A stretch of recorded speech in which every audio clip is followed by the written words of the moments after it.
Awal penyakit hati itu annahu awal dzalik, yakni yang harus kita menyehatkan hati kita, harus kita hiasi dengan keimanan, dengan sifat-sifat yang terpuji adalah ini jelasannya, annahu yajibu alal insan ayyuzakkiya qalbahu wa yutahhirahu min radilati syakki fillah wa rasulihi wa daril akhirah.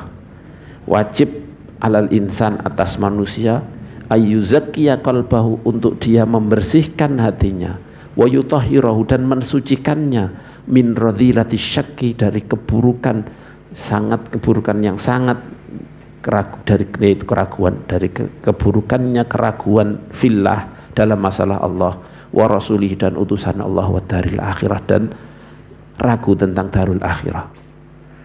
Ini yang paling pertama yang harus kita bersihkan adalah kita bersihkan hati kita dari keraguan tentang Allah, Rasul, dan ad-darul akhirah.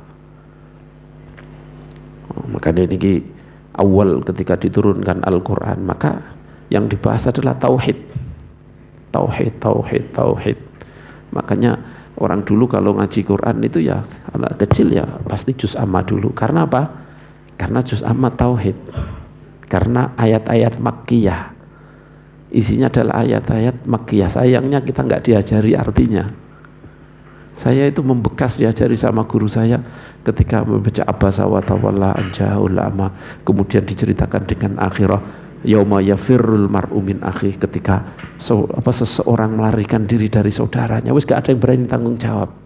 Ketika saya masih kelas 3 ibtidak, kelas ini, andai kata ini kita artikan dari awal yang ayat-ayat yang seperti ini, sehingga kita mendarah daging bahwa kita semuanya akan amal kita semuanya akan kita bertanggung jawabkan di depan Allah, dicatat semuanya. Andai kata kita mulai dari kecil sudah diajari ini, sehingga kemudian tinggal ngajari fikih. Ini caranya seperti ini, Allah mertus seperti ini, ngutus seperti ini, caranya wudu seperti ini. Andai kata kita diajari seperti itu, pertama adalah ditanamkan tauhid, ditanamkan bahwa setelah kehidupan ini adalah kehidupan yang abadi, benar-benar sudah tertanam tenan. Baru kemudian diajari fikih. Fikih itu hanya sekedar rambu-rambu. Kita yang kita baca ini rambu-rambu. Artinya rambu-rambu gimana? Kamu nggak boleh masuk sini. Tapi kita kalau nggak tahu apa faedahnya nggak masuk sini itu apa, ya kita terjang. Kamu harus melakukan seperti ini, melakukan seperti ini. Tapi kan karena tauhidnya kurang merasuk, sehingga kemudian rambu-rambu itu tidak begitu kita taati. Makanya di sini pertama yang wajib adalah menghilangkan keraguan tentang Allah, keraguan tentang Rasulullah, keraguan tentang darul akhirah. Yang Al-Quran dipenuhi dengan itu, terutama adalah ayat-ayat makkiyah, pendek-pendek tapi semuanya menceritakan tentang yaumul qiyamah. Sidik yaumul qiyamah, idza samaun syaqqat, idza samaun fatarat, itu semua menceritakan kiamat. Nah, ini. Ya.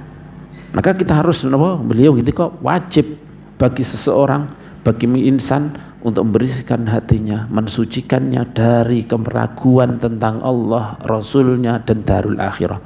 Fa inna dzalika min a'dhami amradil qulub, karena itu termasuk lebih a'dham, besar-besarnya amrad, penyakit-penyakit al-qulub, hati. Karena ini termasuk besar-besarnya penyakit hati, al-muhlikati fil akhirah, yang akan menghancurkan di akhirat, wallati tadurru dararan aziman, yang akan membahayakan dengan bahaya yang sekali, yang besar, khususan indal maut, terkhusus ketika kematian. Ketika kita ragu di ininya, gampang kita dimasuki oleh napa-napa syaitan. Waqad tu'addi, keraguan tentang Allah, tu'addi wal iyadzu billah, itu bisa menjadikan wal iyadzu billah ila su'il khatimah, pada buruknya khotimah kita, akhiran kita. Wa hadza syaqqut yubtala bihi ba'dun nas. Keraguan seperti ini terkadang sebagian orang ini diberi cobaan dengan itu. Nah, kita sering dengar apa namanya niki orang-orang bagaimana napa masalah agama lah mereka napa dengan gampangnya kayak meragukan tentang Al-Quran, meragukan tentang Allah Subhanahu Wa Taala. Kita sering dengar. Maka keraguan seperti ini bisa terkadang sebagian orang diberi cobaan dengan keraguan ini. Fala yajuzu, maka tidak boleh liman kan untuk orang wajada syai'an min dzalik yang dia menemukan sedikit atau sesuatu dari keraguan itu ayyudmirahu fi nafsihi untuk dia simpan di hatinya. Keraguan itu tidak boleh disimpan di hatinya. Wayat wiyahu fi qalbi dan dilempit dilipat di hatinya, tidak boleh. Karena fayalqallah, karena nantinya dia akan bertemu dengan Allah, sowan kepada Allah syakan dalam keadaan ragu. Bal yajibu alaihi ayyajtahida, sebaliknya wajib baginya alaihi padanya baginya ayyajtahida untuk berusaha fi izalati dzalika untuk menghilangkan itu.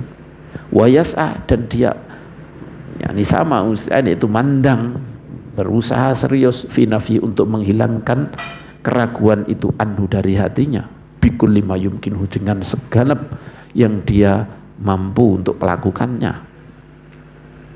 Wa anfa'ul asya, dan yang lebih manfaati dari sesuatu fi izalati untuk menghilangkan keraguan tersebut adalah su'alul ulama, adalah menanyakan kepada para ulama billah yang al-alim billah, al-arif billah, yang memang ilmunya niki napa yang menyebabkan khasyah kepada Allah Subhanahu wa taala, bukan hanya sekedar pandai dalam berbicara, tapi yang benar-benar napa ilmunya niki ndadekno dia semakin nunduk pada Allah Subhanahu wa taala. Al-alim billah, al-ulama billah, yang tahu tentang Allah, yang tahu bidini dengan agama Allah, ahli yakin, yaitu ahli keyakinan, yang punya keyakinan yang kuat, wal khasyati, dan ahli yang merasa takut pada Allah, wazuhdi, dan yang mempunyai kezuhudan fit dunia, dalam dunia, dalam masalah dunia, gak senang dunia. Fa illam yusatif wahidan minhum, kalau dia tidak menemukan salah seorang dari mereka, falyanzur, maka lihatlah fi kutubihim, dalam kitab mereka, allati allafuha, yang mereka karang, fi ulumi tauhid, dalam ilmu tauhid, wal yakin, dan keyakinan. Nah, kalau ada keraguan seperti itu, tapi kemudian setiap menungso niku masih keyakinannya kuat, itu kadang-kadang ada masuk kayak keraguan, tapi sebenarnya bukan syak, tapi was-was. Ini yang harus kita bisa bedakan. Ini was-was, karena setan itu bisa masuk langsung ke hati kita. Maka kadang-kadang dia bisiki. Ketika bisiki, kita merasa berdosa. Kok ada bisikan seperti ini? Merasa sangat berdosa ketika ada bisikan seperti itu. Berusaha keras untuk menghilangkan itu. Dia tahu kalau dia ungkapkan, dia omongkan apa yang ada di hatinya pada saat anak koyo was-was seperti itu adalah dosa besar. Kayak omongan, semua itu ada akibat, sebab dan akibat. Kan semua hal itu no sebab akibat.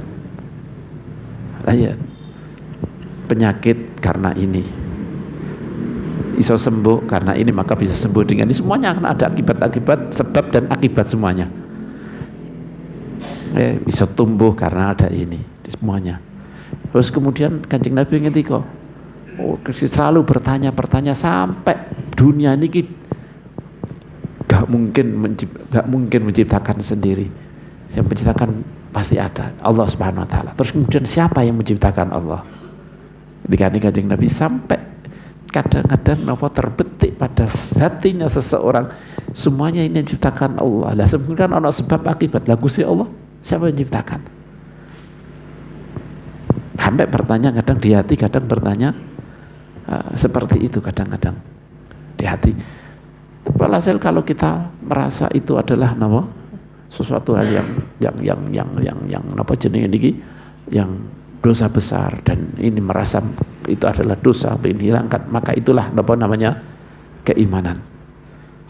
Ada bisikan, kemudian kamu merasa berdosa, harus kamu hilangkan itu, Itulah nama mahdul iman namanya. Kalau sudah seperti itu, katakan di hati kamu, di lisan kamu, di hati kamu, katakan amantu billah, aku iman dengan Allah. Maka itu akan hilang dengan sendirinya. Amantu billah. Ketika ada bisikan, nah ini khawatir hanya sekedar bisikan. Kalau keraguan kan dengan alasan ini, itu mendatangkan keraguan lain. Kalau itu hanya sekedar datang dan kemudian dia berusaha menghilangkan, ini berusaha ini oleh kayak ini di hati. Itu mahdul iman namanya. Mahdul iman. Karena kita sudah tahu kok dalil Gusti Allah itu ada. Kita tahu kemukjizatan Al-Qur'an, kita tahu ajaran Islam yang terbukti yang gak ono sing madani kaya Islam. Gak mungkin aturan iki kok sangka kecuali sing dadekno menungsa seperti ini. Kita tahu semuanya itu. Kok masih ada keraguan seperti itu? Artinya itu dari syaitan. Maka beliau ngendika, walastu ani, dan aku tidaklah menghendaki bisyak dengan keraguan ini. Yang aku gendaki bukanlah maya jituhul insan, apa yang dirasakan oleh seseorang minal khawatir, dari bisikan-bisikan, wal wawasis dan waswas fi umuril iman, dalam masalah keimanan, bima ya'lamu butlanahu, dengan sesuatu, dengan apa yang dia yakin ketidakbenarannya.